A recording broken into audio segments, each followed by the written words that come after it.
একটু তাড়াতাড়ি চালান না দাদা।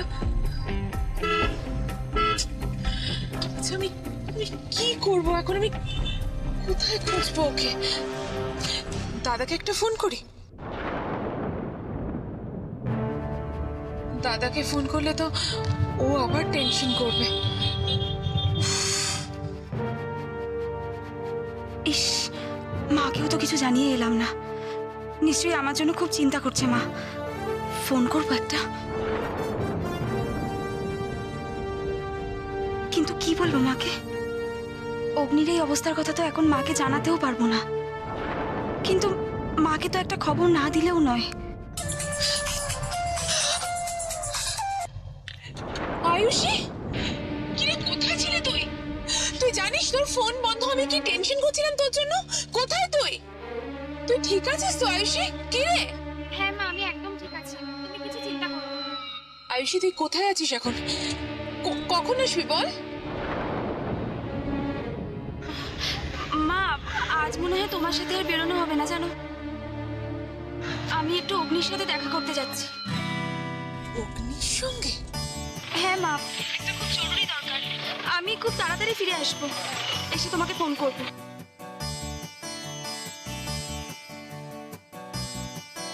রাখি।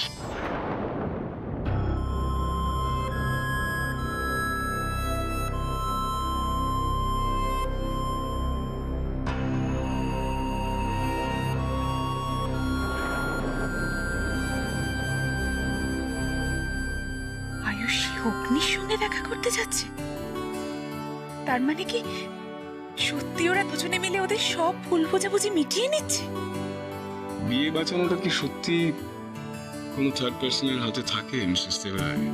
মিস্টার সিনহা ঠিকই বলেছিলেন, সমাধান শুধু ওদের দুজনের হাতেই আছে। মিস্টার সিনহাকে খবরটা জানালে কেমন হয়?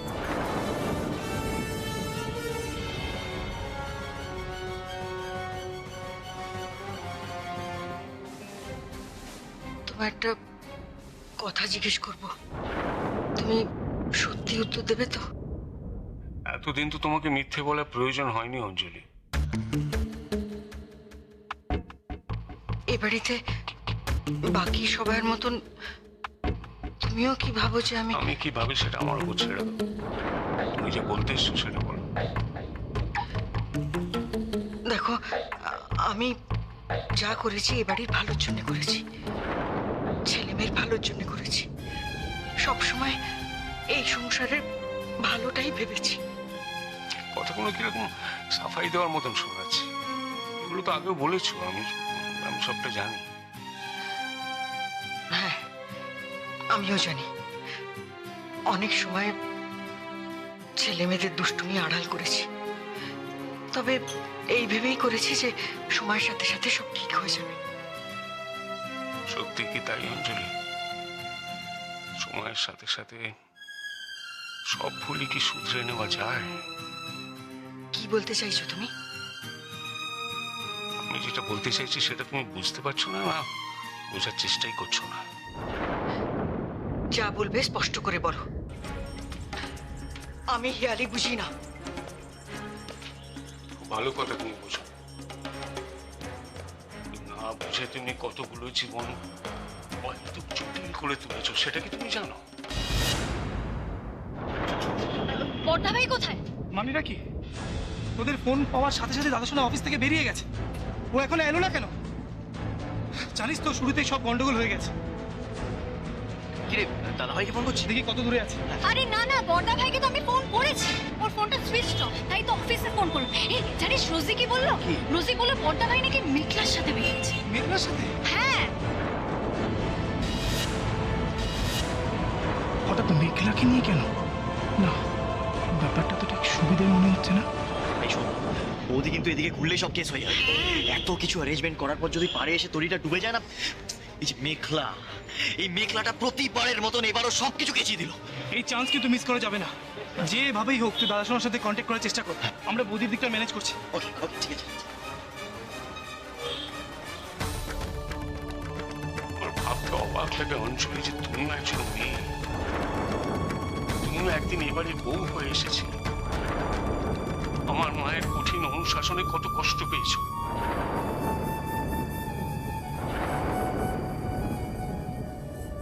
আমরা কতবার লুকিয়ে দেখা করেছি, মনে আছে তোমার? হঠাৎ এসব কথা বলছো কেন? কি প্রমাণ করবার চেষ্টা করছো তুমি?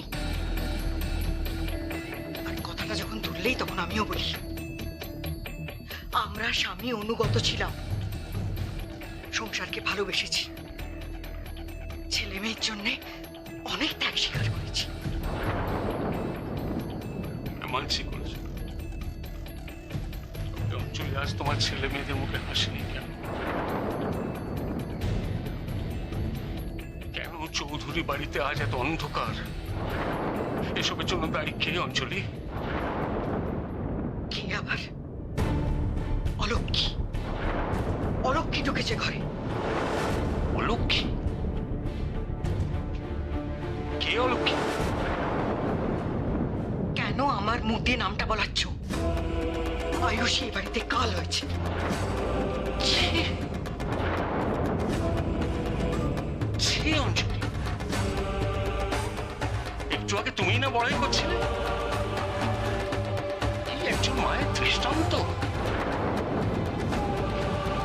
যাকে তুমি নিজে এবারে লক্ষ্মী বলে বরণ করে নিয়ে এসছো। আছে হ্যাঁ, ভুল করেছি আমি, মস্ত ভুল। আমার অগ্নির জীবনে ওই মেয়ে অভিশাপ হয়ে এসেছে। অগ্নির জীবনের অভিশাপ আয়ুষী নয় অঞ্জলি।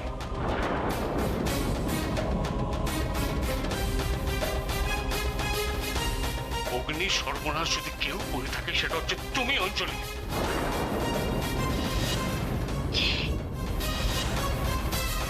হ্যাঁ তুমি। এর জন্য সম্পূর্ণ দায় তোমার। ওদের সম্পর্ক ভাঙার দায় সম্পূর্ণ তোমার অঞ্জলি। কি বলছো তুমি এসব? কে ঢুকিয়েছে তোমার মাথায় এসব? মিথ্যে, সব মিথ্যে।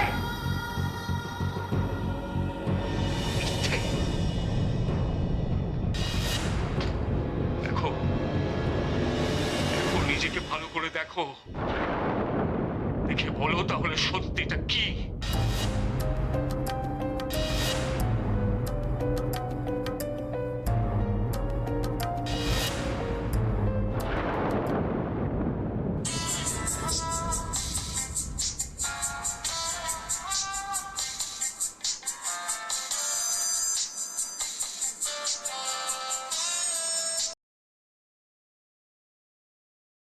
বলুন, আবার নতুন কি সমস্যা দেখা দিল? সবসময় সমস্যা নিয়ে আপনার কাছে যাই বলেই, সমস্যা হয়েছে বলেই আপনাকে ফোন করেছি, এইটা বোধহয় ধরে নেওয়াটা ঠিক নয়। একটা ভালো খবর আছে, তাই ভাবলাম যে প্রথমেই সেটা আপনাকে জানাই। হ্যাঁ, শুনি। কি কে? বরফ একটু হলেও বোধহয় গলেছে। আয়ুষী অগ্নির সঙ্গে দেখা করবে। তো দারুণ খবর। জানি না কি হবে, তবে মন প্রাণ দিয়ে চাইছি যাতে দুজনের ভুল বোঝাবুঝি যেন খুব তাড়াতাড়ি মিটে যায়। মিটে যাবে মানে? মিটে তো যাবেই। এত জোর দিয়ে কি করে বলছেন বলুন তো? এই প্রশ্ন আপনি আমাকে করছেন? আপনার নিজের অভিজ্ঞতা কি বলছে বলুন।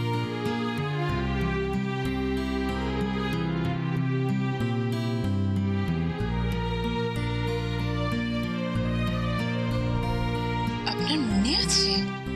বলবার কোনো স্কোপই নেই, তবে খবরটা আমার জন্য কতটা ভালো সেটা ঠিক বুঝতে পারছি না। কেন? মানে আমার একটা ক্লায়েন্ট গেল, আসলে আপনার সাথে তো আমার সমস্যা ছাড়া দেখা হয় না। আমিও কিন্তু চাই না যে আমার একজন ভালো বন্ধুর সঙ্গে দেখা করার জন্য কোনো সমস্যার দরকার হোক। আচ্ছা, যখন চাই আমরা তখনই তো একসঙ্গে দেখা করতে পারি, তাই না? মেয়ে জামাই সব সামলে তারপর না। ভালো যেমন লাগছিল তেমনি সঙ্গে সঙ্গে একটা টেনশনও হচ্ছিল জানেন। তবে আপনার সঙ্গে কথা বলে মনে হলো যে সত্যি খুব তাড়াতাড়ি সবকিছু মিটে যাবে। আয়ুষী যখন আমাকে বলছিল, আপনি বিশ্বাস করুন আমি সত্যি প্রথমে মানতেই চাইনি। মনে হচ্ছিল আয়ুষী যা বলছে সেগুলো সত্যি তো?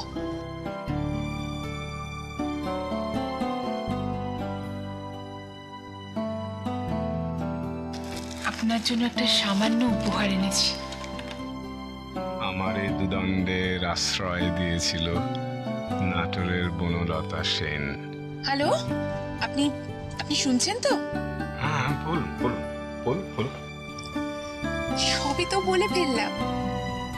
এবার আপনি আমাদের জন্য যা যা করেছেন তার জন্য যদি আপনাকে বলি ধন্যবাদ, সেটা কি ভালো হবে? না, একদম না। কতটা কি করতে পেরেছি সেটা আমি ঠিক জানি না, তবে আপনার জন্য কিছু করতে পারলে আমার ভালো লাগে।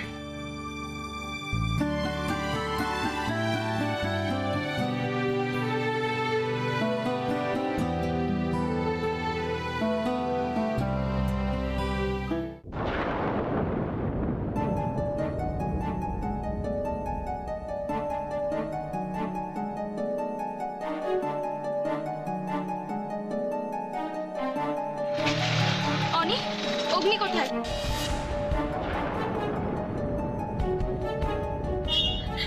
অগ্নি কোথায়? অনি কোথায়? অগ্নি, মানে বৌদি, তোমরা আমার কাছ থেকে কিছু লুকোচ্ছ।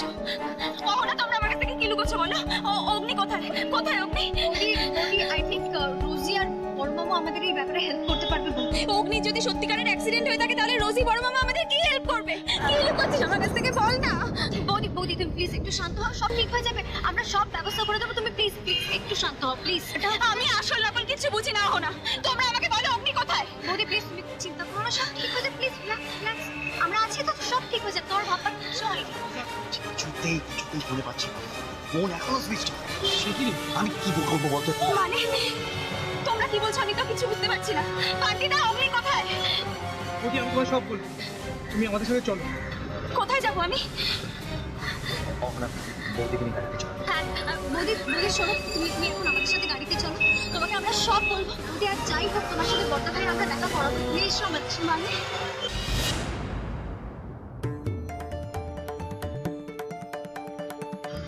বৌদি বৌদি এসো এসো আমাদের সাথে এসো, চলো চলো চলো।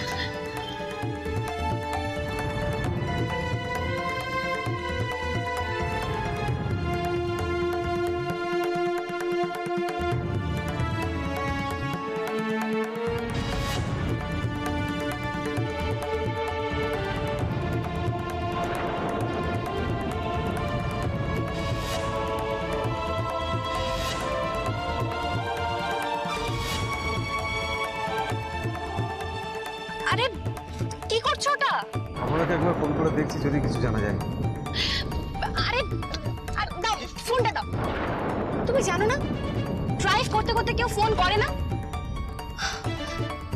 তোমার কি আমার উপর একটুও ফেথ নেই জিজু? হ্যাঁ, একটুও ফেথ নেই? এটা ফেতের ব্যাপার নয় মেঘলা, আমরা তো অনেকক্ষণ বেরিয়েছি, আমরা যাচ্ছি তো যাচ্ছি, আমরা কোথায় যাচ্ছি নিজেই জানি না। আমরা ঠিক যাচ্ছি তো মেঘলা? আমরা একদম ঠিক রাস্তায় যাচ্ছি, ডোন্ট ওয়ারি। আমরা এসেও গেছি অলমোস্ট, আর একটু চলো, সে নিজেই দেখতে পাবে। আমি বুঝতে পারছি জিজু, তোমার চিন্তা হচ্ছে, তুমি টেনশন করছো। ইনফ্যাক্ট আমারও দিভাইয়ের জন্য চিন্তা হচ্ছে, জানো তো, কারণ সেই ছোট্টবেলা থেকে আমার বেস্ট ফ্রেন্ড বলতে গেলে একমাত্র আমার দিভাই। তাই অজান্তে যে কখনো কি কষ্ট দিয়ে ফেলি আমি নিজেই বুঝতে পারি না। আমিও আয়ুষকে শুধু যন্ত্রণাই দিয়ে গেছি মেঘলা, কিন্তু জানো সেদিন আমি ওকে আমার বাড়িতে প্রথম দেখেছিলাম,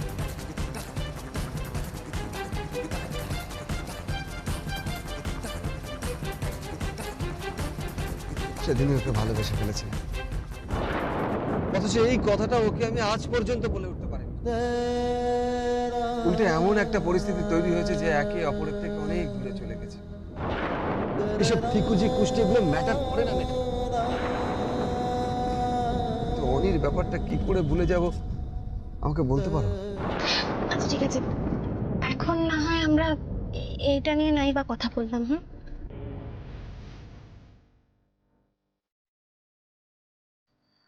এটা আমরা কোথায় এলাম মেঘলা? আয়ুষী কোথায় আছে? এই তো আমরা আমরা অলমোস্ট এসে গেছি, এক্ষুনি পৌঁছে যাব। তারপর না হয় তুমি নিজের চোখেই দেখে নেবে। আমি জানতাম অপর্ণাদি এই ঝগড়া টেকার নয়। স্বামী স্ত্রী অভিমান করে মুখ ফিরে কদিন থাকতে পারে বলো তো? কি জানি জুন, এটা তো আর আমাদের সময় নয়। আজকালকার ছেলে মেয়েদের ধৈর্য বড় কম, তাই চিন্তা হয়। এই শোন, অত সময় সময় করবি না। সময়টা যেমনই হোক না কেন, এটা তো তোর নাকি? হ্যাঁ, আমি ওকে যবে থেকে দেখেছি তবে থেকে জানি, সে ছোট্টবেলা থেকে। ও ধৈর্য কিন্তু তোর থেকে বেশি বই কম নয়। তাহলেও ডিভোর্স পেপারটা সই করতো না কাকিমা। দেখছিস, অমন করে বলিস না তো বাবু। না হয়েছে তার চেয়ে বেশি হয়েছে অভিমান। অভিমানটা তো কম হয়নি মেয়ে। কিন্তু তুই একটা কথা বল, হ্যাঁ, এতদিনের সম্পর্ক একটা কাগজে সই করলো কি করলো না তাতে কি যায় আসে? হ্যাঁ, ওরে বিধাতার করে দেওয়া সম্পর্ক একটা সইতে কি ভাঙা যায়? তা হয়তো যায় না, কিন্তু মা না হলে বোধহয় সন্তানের বিচ্ছেদের যন্ত্রণাটা আমি কোনোদিন বুঝতেই পারতাম না। এখন বুঝতে পারি কাকিমা, আমি যখন সৈকতকে ছেড়ে এই বাড়িতে চলে এসেছিলাম, তোমরা কত কষ্ট পেয়েছিলে আমার জন্য। আমার যে কটা দিন কিভাবে কেটেছে তোমায় কি বলবো। পাগলি মেয়ে, শোন, আমি একটা কথা তোকে বলি, আজকে মন দিয়ে শোন। এই যে এত দুঃখ পরপর যায় না, তারপর যখন এই ভালো খবরটা, মানে এরকম ভালো খবরটা একেবারে মনের ভালে একবারে হাওয়া লাগিয়ে দেয়, তখন কিন্তু আনন্দ হচ্ছে, গর্ব হয় বেশি। কেন হয় বলতো গর্বটা? মনে হয় এই তো, এটাই তো আমাদের মেয়ে, ঠিকঠাকই চিনতে পেরেছে, এতদিনের একটা সম্পর্ককে ভেঙে যাওয়ার হাত থেকে বাঁচাতে পেরেছে। গর্ব হয় সেটা ঠিক কথা, কিন্তু এটা তো একতরফা হয় না, না মানে কোনটা যে সঠিক সেটা তো স্বামী স্ত্রী দুজনকেই বুঝতে হবে কাকিমা। তোমার কি মনে হয় ওরা দুজনে দেখা করতে গেছে, সবকিছু বুঝে তারপরে তো আসবে নাকি? শোনো, সামনাসামনি কথা বলে সব সমস্যার সমাধান হয়ে যাবে। আমি তোকে বলছি, শোন, যত রাগ, যত দুঃখ, যত অভিমান সব একেবারে একজন আরেকজনকে উজাড় করে দেবে, তারপর হাতে হাতটা ধরে ফিরে আসবে। ঠিক তোমার আর সৈকতদের মতো। হ্যাঁ, আমার তো মনে হয় কাকিমা সৈকত সব দেখছে। ওই বোধহয় অগ্নি আর আয়ুষকে মিলিয়ে দেওয়ার জন্য সমস্ত চেষ্টাটা করছে। তাহলে সত্যি বলছি তোমাকে, তোমাদের মতো নতুন করে আশা করার সাহসটাই আমার ছিল না। এই মেয়ে, এ আবার কেমন কথা? কত দিন গেছে, তুই আমাকে শিখিয়েছিস কাকিমা, আশা ছেড়ো না, হাল ছাড়তে নেই। আজকে তুই এমন কথা বলছিস? মা হয়েছি না, জানো তো, মা হলে খারাপ পরিস্থিতিতে খারাপ কথাটাই যে সবার আগে মাথায় আসে। শোনো, খারাপের দিন এখন শেষ হয়েছে, এবার প্রাণ খুলে হাসো তো, হাসো হাসো হাসো। হাস দেখি, হাস, হাসো। বাবা হাসি মুখটা কতদিন পর দেখলো।